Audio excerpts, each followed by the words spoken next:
भाचा किंवा भाचीचा मामा हा हक्काचा माणूस, पण सोलापुरात एका मामानं आपल्या लाडक्या भाच्याच्या लग्नात वरातीत चक्क बारबाला नाचवल्याचा प्रकार समोर आलाय। डीजेच्या तालावर अश्लील नृत्य करत लाडक्या भाच्याची वरात निघाली होती, पण हे प्रकरण आता पोलीस स्टेशनमध्ये पोहोचलंय। अश्लील डान्स केल्यामुळे 5 जणांवर सदर बाजार पोलीस ठाण्यात गुन्हा दाखल करण्यात आलाय। सोलापुरातील कुंकुबाई हॉस्पिटल जवळ असलेल्या शीतल देवी मंदिराजवळ रस्त्यावर रात्री 10:30च्या सुमारास हा सगळा प्रकार घडलाय। शुभम फटफटवाले असं या लाडक्या भाच्याचं नाव आहे। त्याचा सोमवारी विवाह झाला होता। विवाहानंतर मोठ्या धुमधडाक्यात त्याची मिरवणूक काढण्यात आली। वरातीत पाहुण्यांचे नातेवाईकांचा लवाजमा मोठा पाहायला मिळाला। वरातीत स्पीकर लावून गाडीगात ही वरात चालली होती। वरातीत समोर महिला आणि नृत्यांगणा नाचत होत्या, तर वरातीत अनेक नातेवाईक मंडळी बेधुंद होऊन नाचत होते। या वरातीत डीजेच्या तालावर बारबाला अश्लील हावभाव करत डान्स करताना दिसल्या। मात्र रात्री 10 नंतरही हा प्रकार सुरूच होता। डीजेच्या आवाजाचा त्रास परिसरातील नागरिकांना होत असल्यामुळे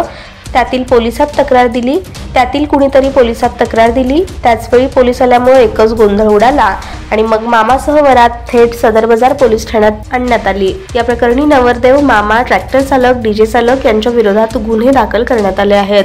बेधुंद नाचणाऱ्या वराडावर पोलिसांनी कारवाई करत नवरदेवासह 5 जणांवर गुन्हे दाखल केले। या प्रकरणी पोलिसांनी शुभम फटफटवाले, मामा रवी मैनावाले, काकासाहेब जाधव, युसुफ पीरजादे, विशाल पाटील यांच्या विरोधात सदर बाजार पोलीस ठाण्यात गुन्हा दाखल करण्यात आलाय।